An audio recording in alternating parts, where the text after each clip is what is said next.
এই পৃথিবীর মধ্যে আল্লাহর সবচাইতে প্রিয় বান্দা, প্রিয় সৃষ্টির মধ্যে সবচাইতে প্রিয় ব্যক্তিত্ব, প্রিয় বান্দা হচ্ছেন আমাদের নবী, প্যারা নবী, আকা মাওলা আহমদ মুজতবা মুহাম্মদুর রাসূলুল্লাহ সাল্লাল্লাহু তাআলা আলাইহি ওয়াসাল্লাম।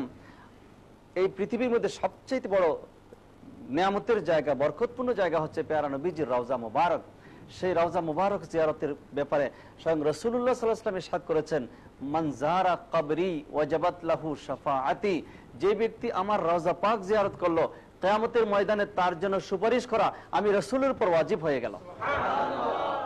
আর একটা হাদিসে আসছে, মান জাআনি যাইরান লা তাহমিলুহু হাজাতুন ইল্লা জিয়ারাতি, নবীজি ইরশাদ করছেন, যারা আমার জিয়ারতের উদ্দেশ্যে আগমন করবে এবং তার অন্য কোনো উদ্দেশ্য থাকবে না, একমাত্র উদ্দেশ্য হবে আমার রওজা শরীফ জিয়ারত করা, কুনতু লাহু শাফিআন আও শাহীদান ইয়াউমাল কিয়ামা, কিয়ামতের কঠিন ময়দানে আমি রাসূলুল্লাহ তার পক্ষে সাক্ষী হয়ে যাব আল্লাহর দরবারে।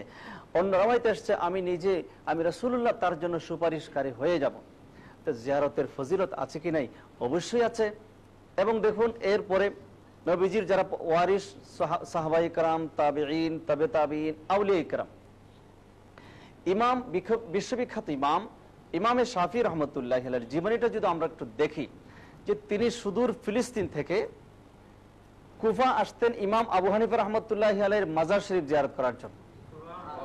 শুধু তাই না, ইমাম শাফি রহমতুল্লাহ আলাইহি যখন ফিকহ মাসলা মাসাইলের কোনো বিষয়ে, জটিল কোনো বিষয়ে আটকে যেতেন, তখন ইমাম আবু হানিফার মাজার শরীফে এসে সেখান থেকে মাসালার সমাধান নিয়ে যেতেন। আল্লাহর ওলির মাজার শরীফে যাওয়া যেমন জায়েজ, আবার সেখান থেকে ফয়েজ হাসিল করাও জায়েজ এবং ফয়েজ হাসিল করা যায়, এতে কোনো সন্দেহ নাই। এবার আসুন ইমামে শাফি রহমতুল্লাহ আলাইহি কি বলেছেন। মিশকাত শরীফ বাবু জিয়ারাতিল কবুর, এই অধ্যায়ের হাসিয়ার মধ্যে আসছে। ঠিক আছে, যে মিশকাত শরীফ আমাদের আমাদের দেশে তো প্রতিটি মাদ্রাসায় আছে, সেখানে একটা উদ্ধৃতি আছে ইমাম শাফিঈর, আওলাদ রাসূল ইমাম মুসা কাযিম রাহমাতুল্লাহি আলাইহি, আহলে বাইত রাসূলের একজন ইমাম। ইমাম শাফি বলেন, আমি ইমাম মুসা কাযিম রাহমাতুল্লাহির কবর জিয়ারত করতাম এবং আমার মনে হতো যে মুসা কাযিমের কবর শরীফ জিয়ারত করলে সেখানে যে উদ্দেশ্যে যাক না কেন সেই উদ্দেশ্য সাথে সাথে পূর্ণ হয়ে যেত। তিনি বলতেন, কবরু মুসা আল কাযিম তিরয়াকুন মুজাররাবুন লিইজাবাতি দাওয়া, যে দোয়া কবুল করার জন্য যদি বিশেষ কোনো স্থান থাকে, পরশ পাথরের পরশে কোনো কিছু আসলে সেটা স্বর্ণ হয়ে যায়। অনুরূপ ভাবে মুসা কাযিম রাদিয়াল্লাহু তাআলা আনহুর মাজার শরীফ যদি কেউ জিয়ারত করে, যে উদ্দেশ্যে আসবে তার উদ্দেশ্য 100% সফল হয়ে যায়। এটা হচ্ছে ইমাম শাফি রহমতুল্লাহের মতো বিশ্ববিখ্যাত একজন ইমামের কথা। আর দেখুন না, রাসূল করিম সাল্লাল্লাহু তাআলা আলাইহি ওয়াসাল্লাম নিজেই জিয়ারত করতেন কোথায়?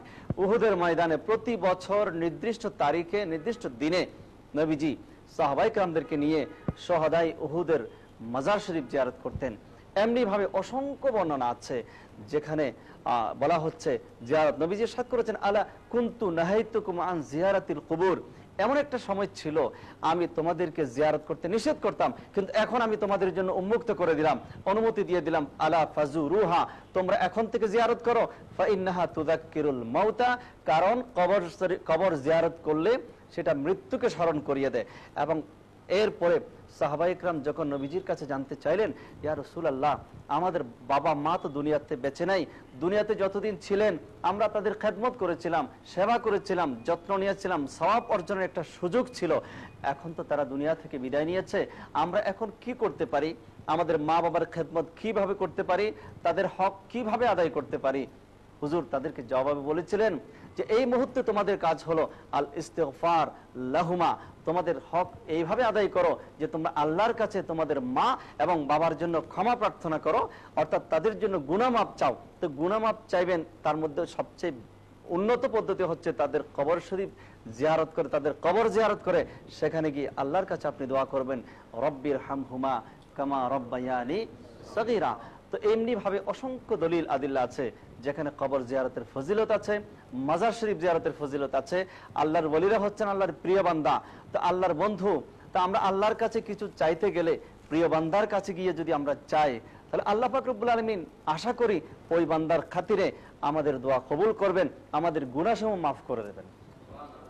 কোরআনে কারীমে এসেছে, ওয়ালাউ আন্নাহুম ইয যালামু আনফুসাহুম জাউকা নবীজি রওজা পাক জিয়ারতের ব্যাপারে আসছে, আমার বান্দারা যখন নিজেদের নফসের উপর জুলুম করবে, জুলুম করে যখন বুঝতে পারবে, অনুতপ্ত হয়ে অনুশোচনা করে যখন যা উকা ইয়া রাসূলুল্লাহ আপনার দরবারে চলে আসবে, ফাস্তাগফিরুল্লাহ, এসে যখন তারা আল্লাহর কাছে ক্ষমা চাইবে, ওয়াস্তাগফার লাহুমুর রাসূল, আমার রাসূল যখন তাদের পক্ষ হয়ে আমি আল্লাহর দরবারে সুপারিশ করবে, লাওয়াজাদুল্লাহ তাওয়াবার রহিমা, তারা অবশ্যই অবশ্যই আমি আল্লাহকে তওবা কবুলকারী হিসেবে পেয়ে যাবে। তাহলে মাজার শরীফ জিয়ারত করলে অবশ্যই অবশ্যই ফয়েজ পাওয়া যায়। আশা করি বিষয়টা পরিষ্কার হয়ে গেছে।